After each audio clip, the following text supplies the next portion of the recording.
Man, making a comic seems like a lot, a lot of work. Anything that is a piece of media that isn't that has like a story or a continuity is hard to write.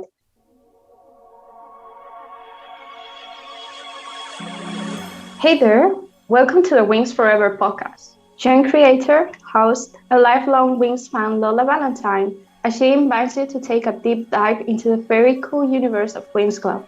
So whether you've been a Winx fan since 2004, or you vaguely remember the show from your childhood, or even if you're being introduced to it for the first time, welcome! This is the Winx Forever podcast.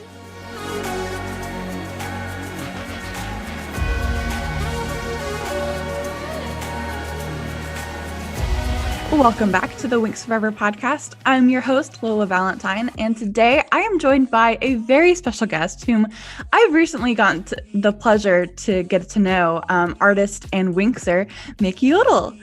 Maiky, welcome to the show. I'm so happy to have you on. Thanks for being here. Hello, I'm so happy to be here too. Oh my gosh, I'm so nervous. You're great. How are you feeling? You just released your first chapter of Chronicles of Magics. Do you feel like some weight off your shoulders, like a little bit, or like now that it's out there for the world to read? I'm still very nervous about it. I remember that yesterday, right after releasing it, I just put my phone down and I cried for 20 minutes. Oh, wow. Yeah, it's really emotional. Something that you've been working on for so long. You've poured so much of yourself into. I mean, I'm sure that's super emotional when it's finally like out there and released and it's not just yours anymore. Like other people are getting to now experience it. That's awesome. I don't know, it feels weird. Like it's the first time that I do a comic and it's like such a big project itself. And putting it out for the first time was very emotional. And I don't know, I'm still nervous today. Like I got a good sleep after weeks of sleeping like 3 hours a day, trying to finish it and pushing it out.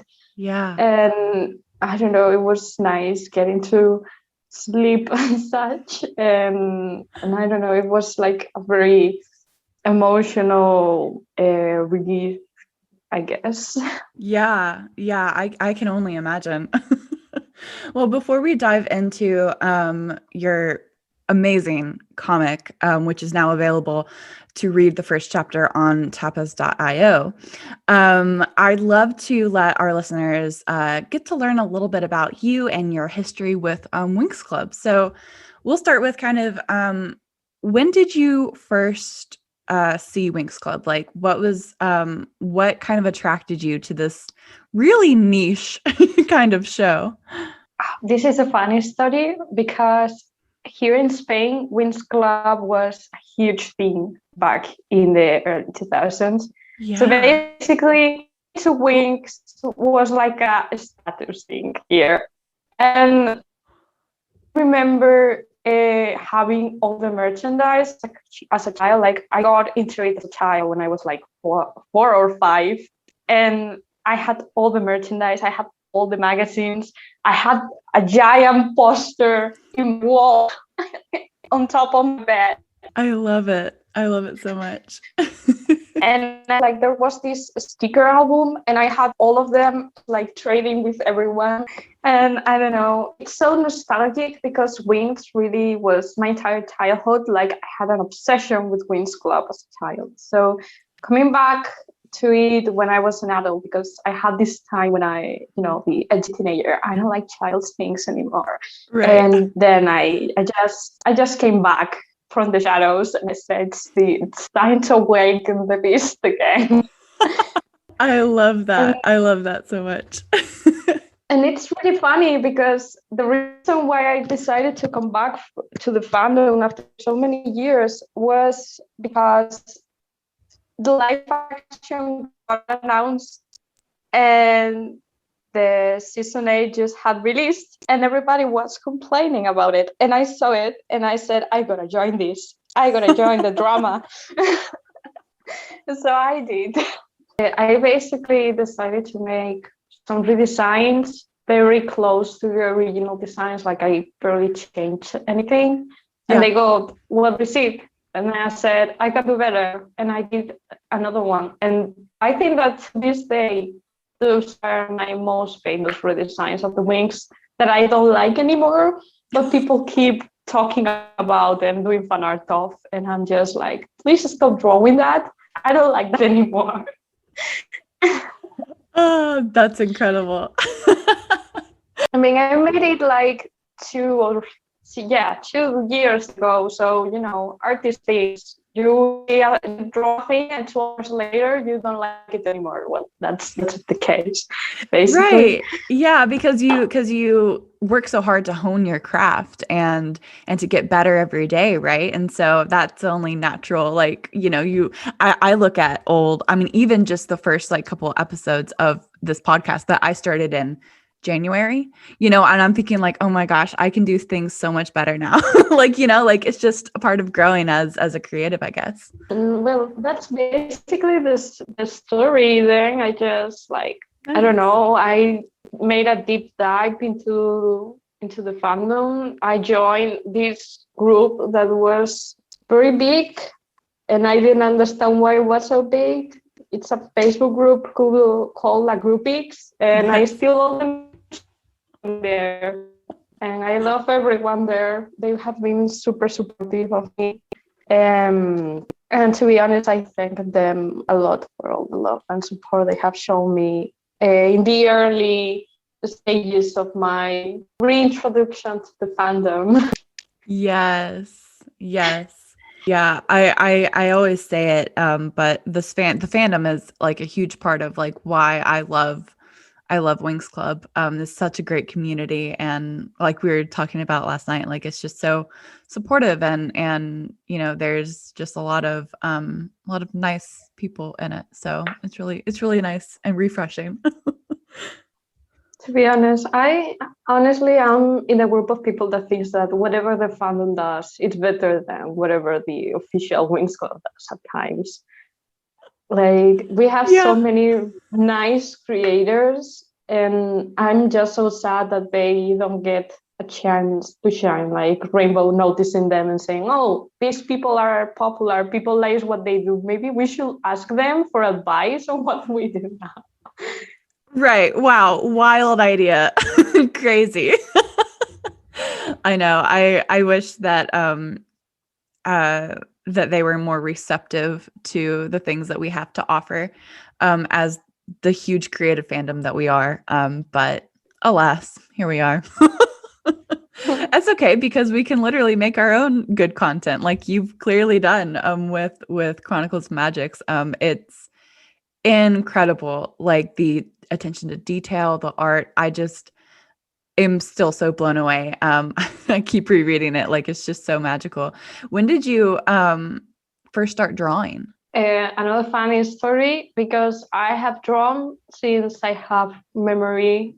Like, since I was a child, my mom always tells me this story of how when I was 1.5 years, she said, let's draw a cow, and put a pencil for the first time in my hand. And we drew a cow. It was so horrible that we literally call it a scary cow, and I didn't want to look at it anymore. Oh no. But according to my mother, I had never stopped drawing since then. And I remember that this is, I think it's kind of narcissist saying this, but there's this story I don't remember about, but because I was so small.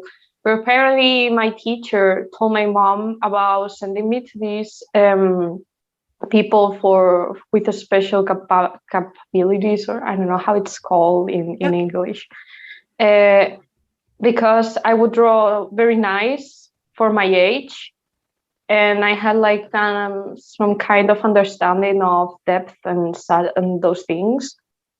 But I never went to one of those centers, and I'm just having bad grades now, so I'm just like, my teacher was mistaken all along. I'm just good at art, and that's the only thing. I'm decent in art. That's it. I would say you're a little more than decent. When did you start making digital art? I think that I started when I had my first computer, but I would use a mouse and was paint. Yes, And it's I like would drawing draw with with a my rock. mouse. Yeah.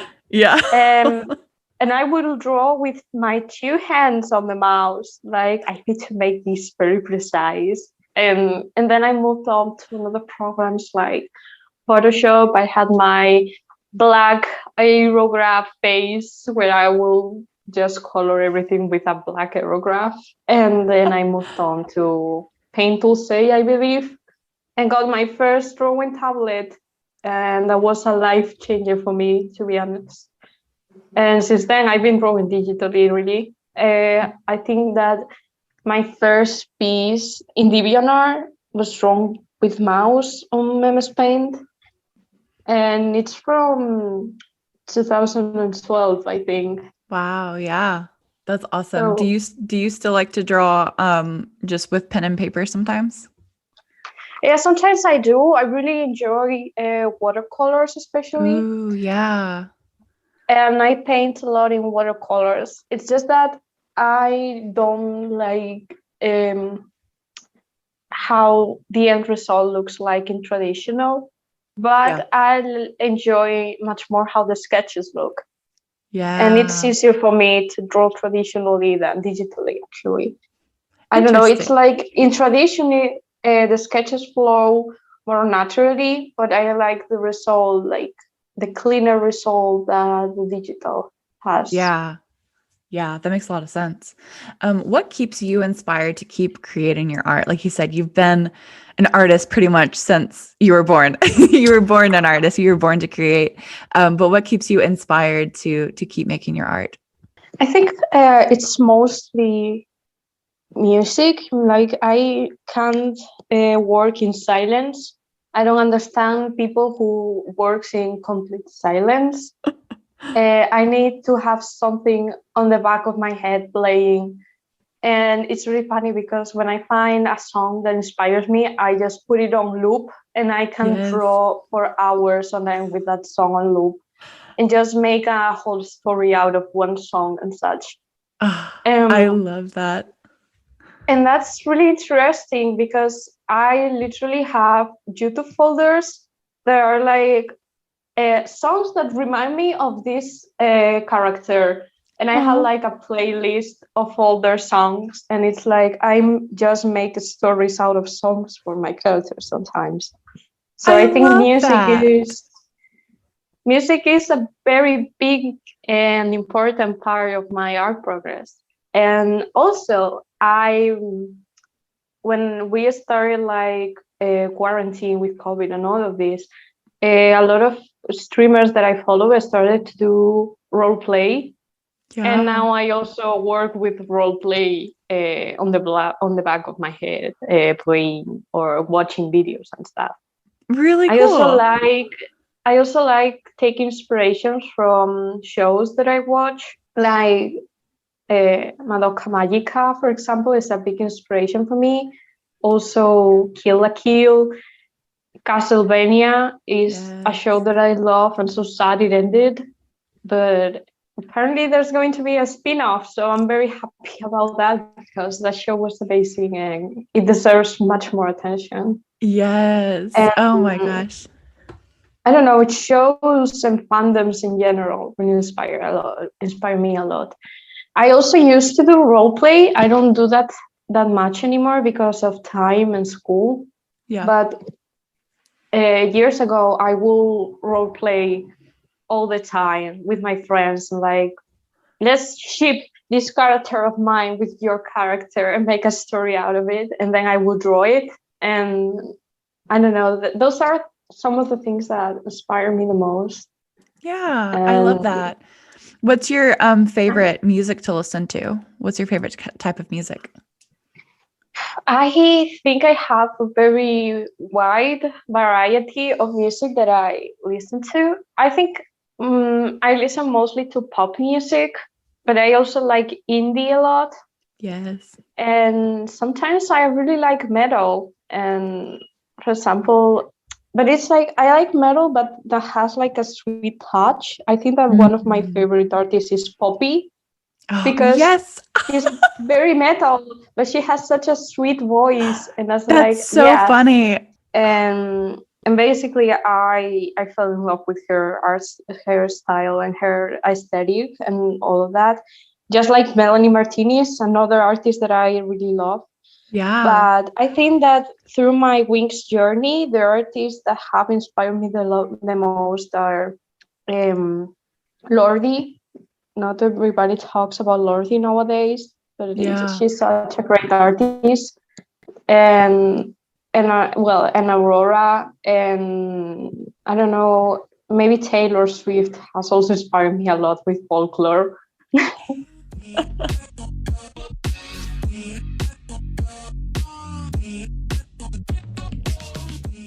So what is your favorite part of this Winxer community that you're a part of? I have two things that I love a lot, I think.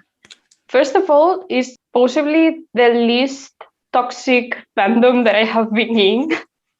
Like, I haven't received as little hate as I have with Winx, which is funny because I nearly got canceled in Twitter because of a Winx redesign that I made. Yeah. But a lot of people is very nice and supportive overall, and they give you nice opinions and such.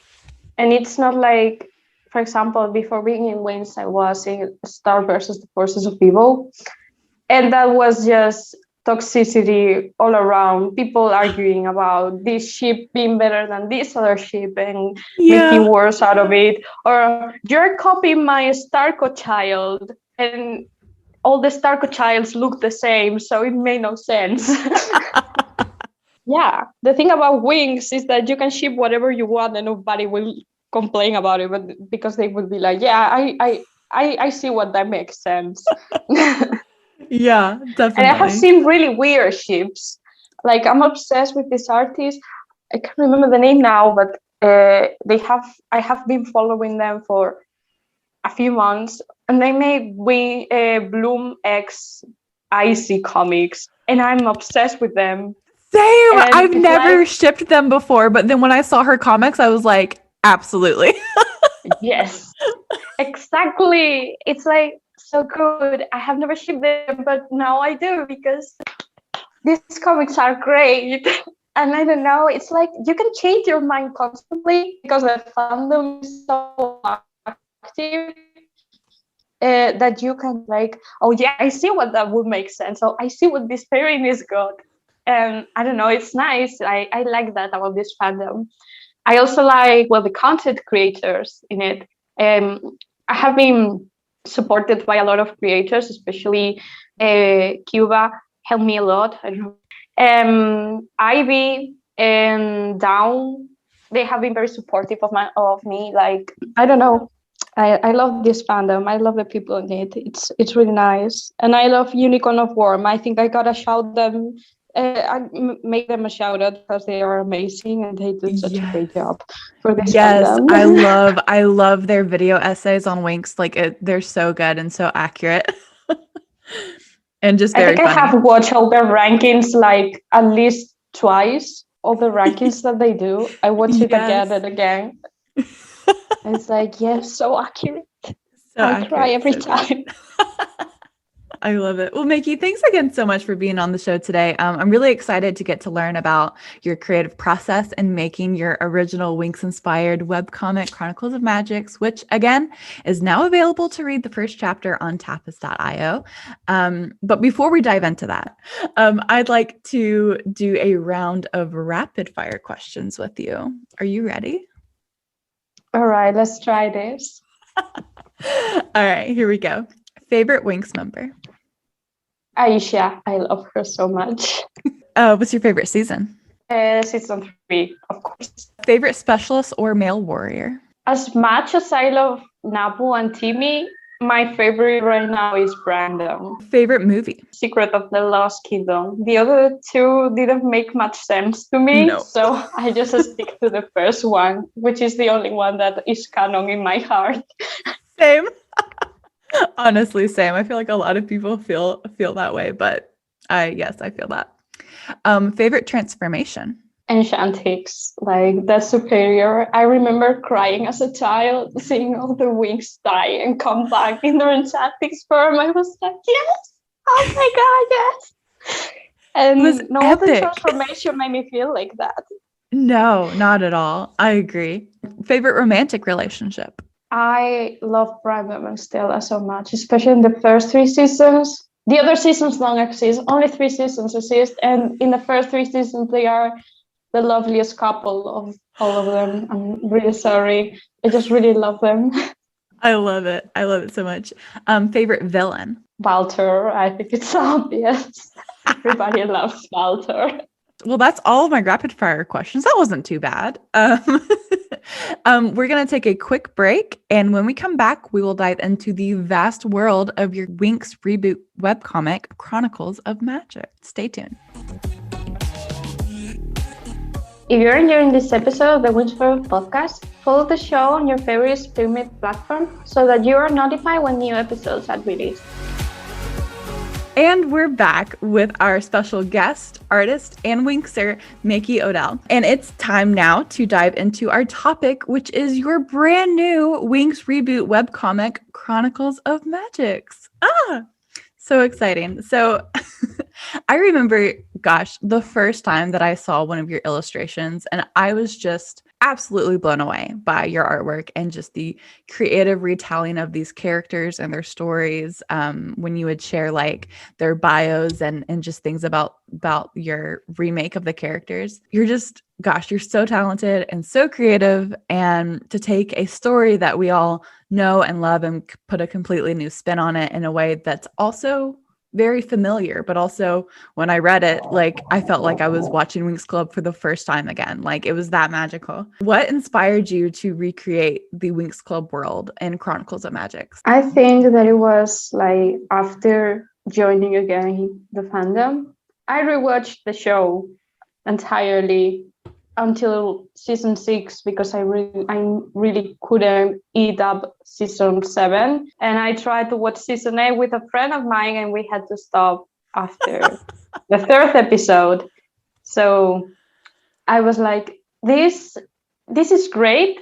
This has potential, but it's very poorly executed. Maybe I can do something about it. And I guess I tried, and I wanted to I saw all the comments people were leaving and all the opinions, especially Unicorns of War opinions, because Yes. they're very valid. And, and I said, all right, let's do this. And I decided to make it. I didn't know if I wanted to just make mini comics or make just illustrations and tell a bit of the story here and there and just leave it at that. But then I started to study art at school, and they said, all right, but you need to do a final project class and get your title. And I was like, all right, then let's do this a comic, I guess. And that's how I decided to make a comic, really. When you're creating a reboot of a whole story that means a lot to so many people, I mean, there's got to be a little bit of pressure, right? What's been the biggest challenge while making the comic for you? It's been a lot of challenges, really. I'm a very anxious person, and I'm extremely afraid of messing things up. So I think that trying to portray the characters that are coded as a certain race, like Misa, Naisha, and Flora, trying to portray or make some kind of reference to the cultures that they are coded as in a respectful way was very difficult and challenging. It took a lot of research, and I'm still doing research, and I have a team of people that are from the different ethnicities and parts of the world that they can help me out and tell me, hey, it's better you do that or you don't do that. And I think that that's the most difficult part. To be honest, I really appreciate all the feedback. I don't know, just overall. I feel like the Winx Club community has been very hyper-focused on a lot of those issues, especially with all of the whitewashing going on in the series itself, and then also with Fate, of course, the conversation happening around that. So yeah, that has to be hard to deal with for sure. And but one of the things that I love about you as a creative and just a caring person, is that you are taking the steps to learn and to be better, which is, so much more to say for you than, maybe a lot of other people, because you are putting in the work and you can see it. And I just really appreciate that. And I hope that encourages you to, don't grow weary of doing good and of trying to be better, because at the end of the day, we're all just trying our best. And I really appreciate it. So yeah. Thank you. It's just I'm really nervous. I'm very anxious about making any mistakes. So Yeah. I make sure every little detail is reviewed right now. So nobody can say anything. And if they say it's like, this has been reviewed by someone from this culture. So right. maybe it depends on perspective and not Yeah. on general view. You're listening to the Winx Forever podcast.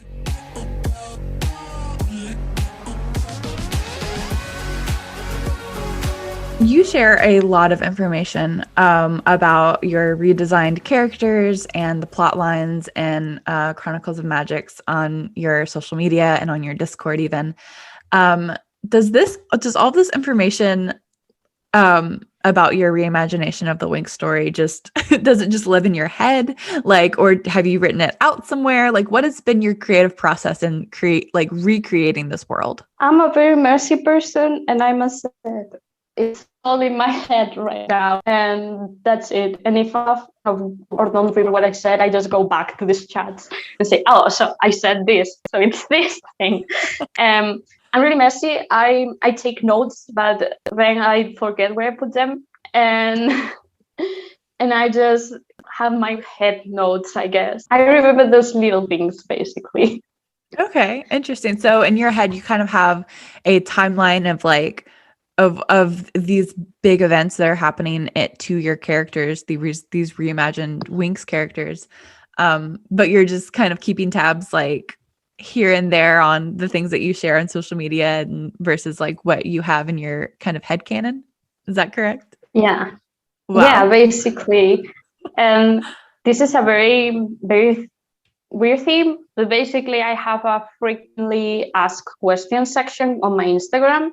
And I partially do it because a lot of people ask the same question again and again. Yeah. But on the other hand, it's like, all right, but what did I say? It's a good way to help keep your thoughts concise and about what you've said about your own characters. I understand that. The thing about this comic is something that I have said in questions too. I change my mind constantly. So maybe I think that I said it's going to happen. Maybe next week I said maybe it's not going to happen because I got a better idea and I changed that. So right. A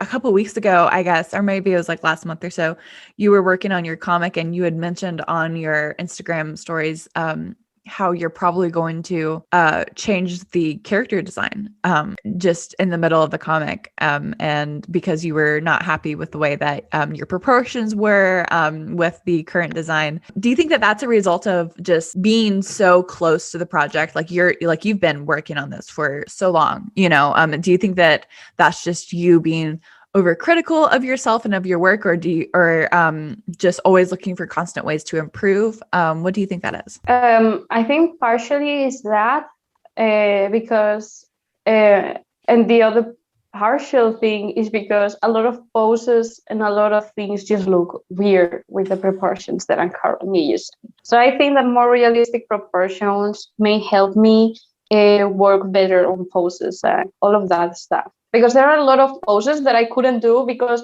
well, if I do that, because her hand is so big, I'm not going to be able to show this thing. And the style doesn't match anymore. Working in the ages, I knew the order I did the comics because I was not in order. I was like, I feel like doing this page today, so I'm doing this page today. You would have seen how the first pages, everything was so detailed. I gotta do this little thing in this corner. And the last pages that I did are way more simple and have the detail.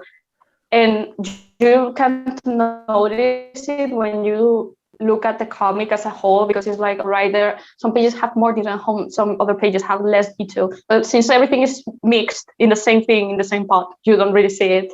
But it's like, if you know the order, you can see how slowly all details are going away and fading in obscurity. And for example, I think the shading is a thing. A lot of people pointing out how much they like the shading, but the shading was one of the things that I got very lazy with in the last few pages. Wow. And I was like, I don't feel like doing this texture anymore that I was using for this kind of lighting in this room that I'm drawing. Yeah. And I didn't, and nobody noticed. And I'm so happy nobody notices, but they will know now. The thing is that I kind of want to make, like, I want to work faster because this comic took me so long. I saw someone asking me if this comic was going to be updated weekly, and I was like, "Are you crazy?" No. And I really would like to work on this comic, not as fast as Ivy does. I don't know how he works so fast. He like does updates monthly with a lot of detail and a lot of really nice touches and details and textures and patterns and everything. Right. Like, how does this man work so fast? And I can't.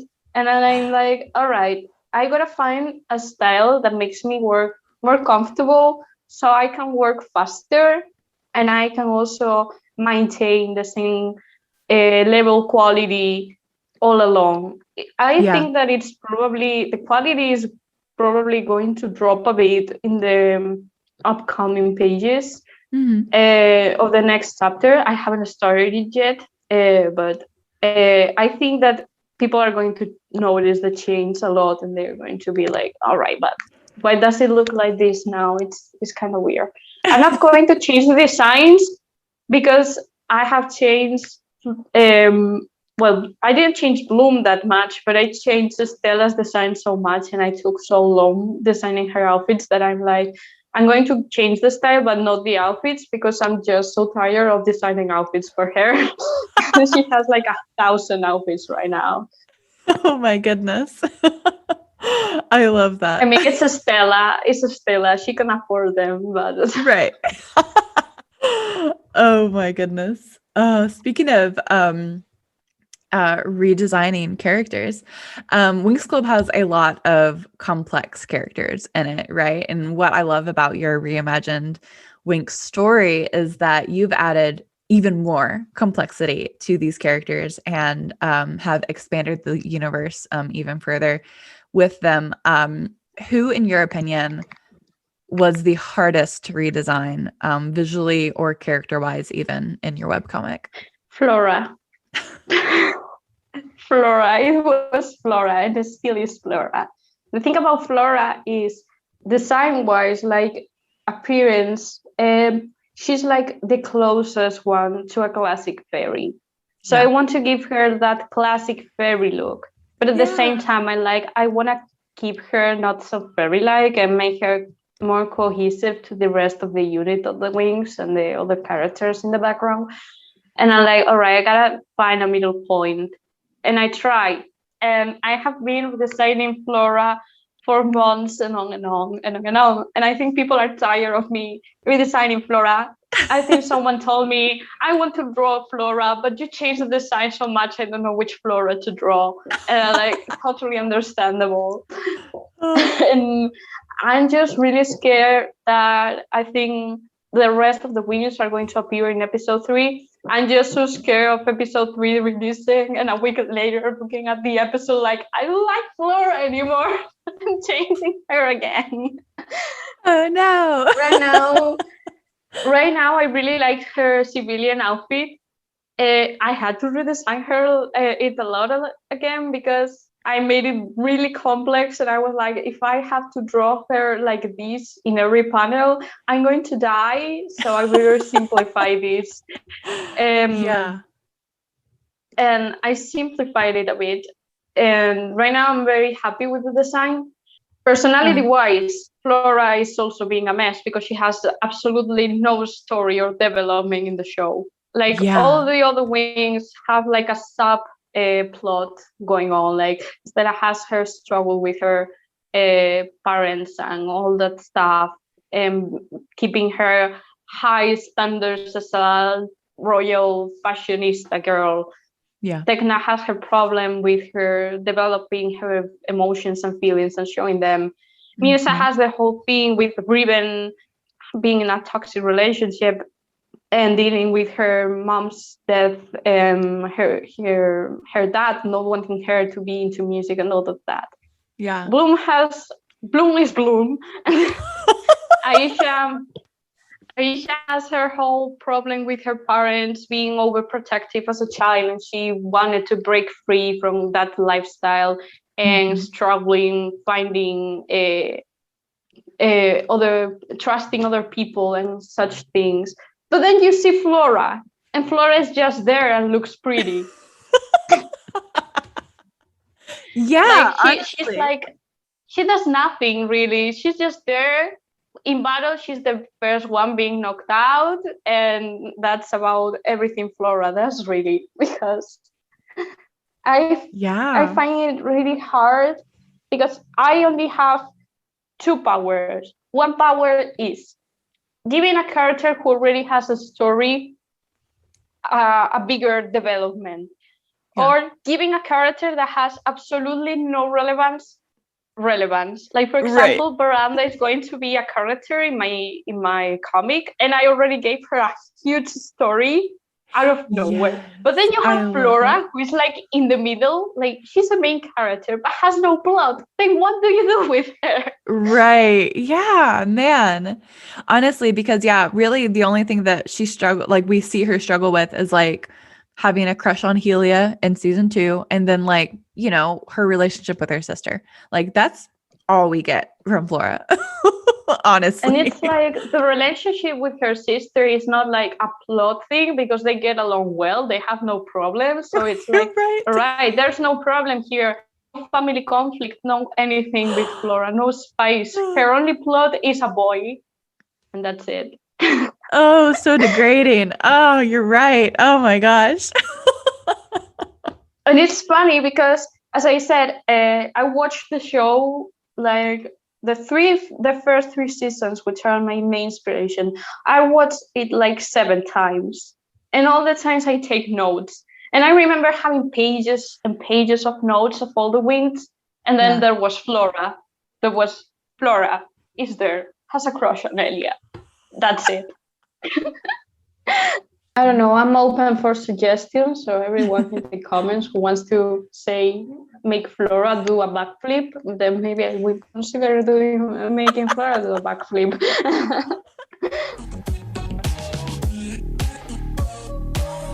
You're listening to the WinxForeverPodcast. You and I've discussed before how, there are some things about Fate that like we have different opinions on, but you didn't really overall enjoy the Netflix reimagination of the Winx Club story, Fate the Winx Saga. But now that you've kind of like created your own Winx story reimagination through Chronicles of Magics, do you think that people will kind of see how you feel about Fate as a little contradictory, as that you've taken so many liberties yourself with the Winx story and made it kind of your own? Do you think that will be an issue at all moving forward with your series? I'm not sure about that, but the thing about Fate is that they made so many changes. Like, the thing that I thought when creating my comic is that, all right, Winx has these things that are like the core of Winx. They have glitter, they have transformation magic, they have the crushes, they have this futuristic setting that is magic, and they have like these nice friendship and personalities that all the Winx have. The thing about Fate is they just took everything that made Winx special and unique and make them stand out among all the other Magic Dark Academia series thing. and they threw it away to make something more, I don't know, commercial or something. Yeah. And they took all the characters' personalities and flipped them. Like I changed some of the personalities of the characters, but I tried to commit to what the characters originally were and enhance it in somehow. For example, in my notes, I saw that Bloom had this whole thing. Bloom, for example, until season 6, you never see Bloom talking about her Earth friends. Yeah. Never. And the only friend, quote unquote friend, that she has is Mitzi, and she's her bully. Right. And I'm like, Bloom has no friends. Bloom is all the time talking about magic and drawing and being in her little bubble. She's obviously depressed. Yeah. So I took it and made it obvious. Yeah. And the thing is, there are so many subtle clues in the Winx that it's like they throw little ideas, but they never commit to them. I said, if you put this here, I'm going to commit to it and enhance it and make it obvious. Let's take these things that the original show did, enhance it, and this way we can make it more mature. And for example, the thing I said about Bloom being depressed, I think that it's not, Steven Universe did a good job at talking about depression and all that stuff, and so did She-Ra and all these cartoons. But no, it's not very common, and it's something that I think that mental illness is a thing that we have to normalize, and we have to be more open about talking to them. So people who have them don't feel weird or alone when they have them, because it happens to a lot of people. And I think that showing these things should be normalized. And I get that this is a show and they exaggerated and all of that, but they wanted to go for something realistic. Yeah. And they are not doing it right.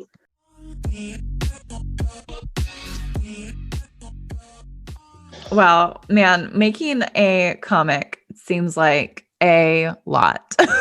A lot of work. Anything that is a piece of media that has like a story or a continuity is hard to write, because very hard. The beginning is like the thing that has to hook you, and if it doesn't, it's really hard to follow it up. Yeah. And writing, I have a lot of respect for people who write stories. I have a lot of respect for the people who wrote Fate, even though I didn't like it. They had some things that I liked. I didn't like the overall show, but some things. But it's like all pieces of media that has a story is hard to write. It's really complicated when you do an episodic show or an episodic comic or something that don't have immediately updating content, or that you can like have an overall view, because the story is on the making. Man, that makes a lot of sense. And that makes a lot of sense too, why, you explaining that why you like sharing, so much of your ideas and things that are going to eventually come to fruition in your series, sharing the character development, sharing the characters' backgrounds and what kind of they struggle with and things like that, to give people kind of a taste, just a little taste of it, of what your comic will be like. I think it's so smart of you sharing, some of these they're not spoilers, they're like teasers and just information about it, just to give people anticipation, about these new characters and how you're redesigning them and what they're going to be going through in your story. So it's really, really exciting. What would you say? Gosh, I mean, obviously your art is amazing. You're so talented and you're inspiring a whole new generation of creatives, with what you're creating. What advice would you give to artists that maybe want to start their own webcomic? I think that the general thing I advise people is, one, to draw whatever makes them happy and whatever they feel comfortable with. That's very important, because if I know that there's this thing about getting out of your comfort zone and all that stuff, and I'm like, all right, it's nice to be from time to time to experiment and see if you liked it. But at the same time, it's like, if you don't enjoy what you are drawing, it's just going to be an awful experience. And I think that's important, that it's important that you enjoy what you're doing. And another thing is, watch and read a lot of comics, for example. Try to learn from the big guys. There's a lot of very big commentators on YouTube and artists that they give really good advice and have really good tutorials that you can follow. If you feel like drawing something, just draw it. See if you like it. If you don't like it, it's fine. Don't draw it again. Or draw it if you feel like it another day. Don't be scared of not having an art style. I see a lot of people make jokes or being like ashamed of saying, "Oh, I don't have an art style. I change my art style all the time." It's fine. It's just you're a versatile artist. It's completely fine. But try to always not push yourself to a point where you just hate what you are doing. Speaking of getting feedback from your art, what's been the general feedback that you've gotten from the first chapter of Chronicles of Magics? I think that the overall response was good. Most people liked it, but I take notes of everything. Of course. I asked people for opinions, but I got a lot of people telling me about the pacing on the last few pages, that there was too fast at the end. Especially the pacing was a bit weird and a bit fast at times. And I completely agree. I was running out of time. I didn't have time for making more pages. Right. I wanted to make a page where Estella and Newt were fighting, and I wanted to make another page to show more of Bloom's reactions and things like that.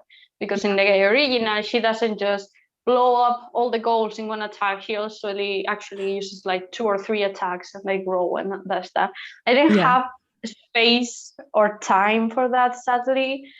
And I was really concerned during the process of it that people were going to notice how there was no action at all, like itself. The only action that there was Bloom unleashing her powers, and that was it.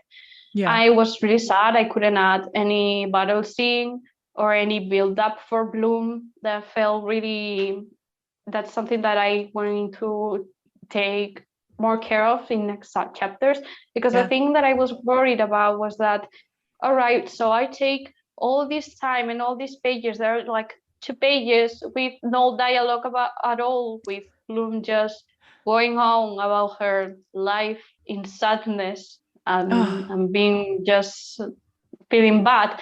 And a lot of people told me that those pages were incredible, like showing, not telling. They convey the emotions that I wanted, and that was fine. Absolutely. I loved that. Like, those were my favorite, like, pages for sure. Like, the emotion was so there. Like, it gave me goosebumps. Like, I love it. It was really nice. So then it's like from that very emotional, slow-paced moment, you go you jump into action with no build-up whatsoever. And that felt wrong, and I'm fully aware of that mistake, but I sadly had no time for more.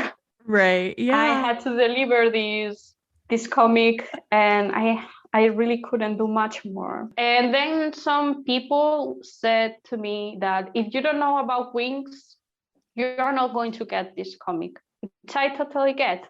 But this comic was meant to be made for people who are fans of Winx Club and have like a general knowledge about it. But I have this friend. I'm going to shout you out. I'm really sorry for talking about you, but your comic was really important to me. The thing is, this friend of mine, I think they are not very familiar with Winx Club whatsoever, and they were confused about everything that was happening. And I was like, this is how it's going in the first chapter. Like, I just recreated the story and added 2 panels. and he was just confused about what was happening, but that was literally what happened in the story. Another friend of mine told me that maybe I should have given out more clues about Bloom having powers before actually releasing them, but again, we didn't the get problem those was, we didn't get those in the first episode. Why would you? That's funny. Exactly. And I think that those friends I'm not sure if they watch Winx Club or they did but don't remember because they did when they were little or something like that. I told them I just followed the story of the first episode as it is. I may include some flashbacks because in the original story there are some flashbacks to Bloom being a baby and all that stuff, using her powers and that. But yeah, if you don't watch Winx, I think that this is not a comic that you will enjoy as much as, and at least the first episode. I don't know the following episodes if they will hook some people up. Maybe it will be, I don't know, like Homestuck, that a lot of people complain about the first few episodes, but then they loved it. So I don't know. Comparing myself to Homestuck is a big strength. I'm so sorry. But yeah, the thing is, lots of people like Bloom with fire hair, which is nice. A lot of people in the story share that scene where Stella appears for the first time, which I also appreciated because that scene was probably the most thought scene of the whole comic. I wanted a shot of Stella looking like the absolute goddess that she is. And a lot of people like that scene, and I'm really happy about it. And I think that's about all the feedback that I got, like pacing, some people being confused about the dialogues, and not much more.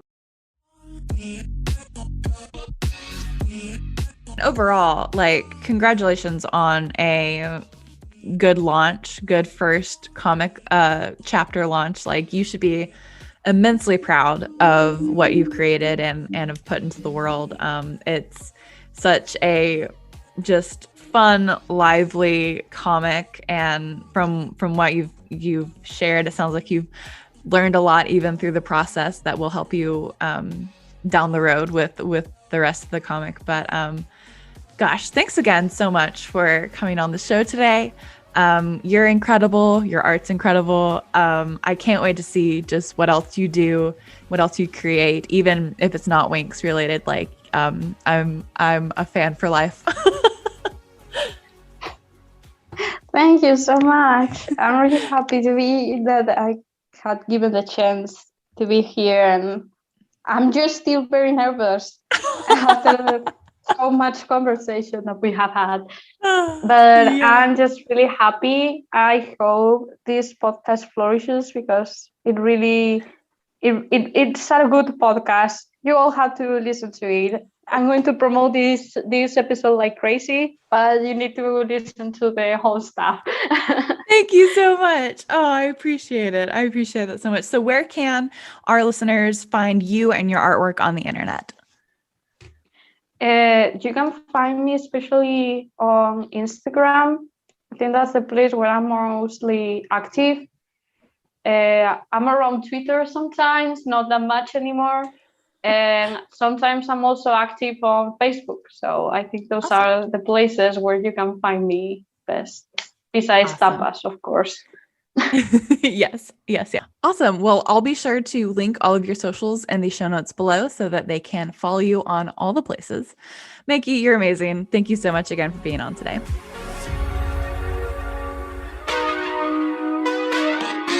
Thanks for listening. If you enjoyed this episode of the WinxForeverPodcast, be sure to follow or subscribe to the show on your preferred streaming platform to be notified when new episodes drop. Join on the conversation when you follow Winx Forever Podcast on social media. The theme for the Winx Forever Podcast is the song She Makes Magic by Big Wild.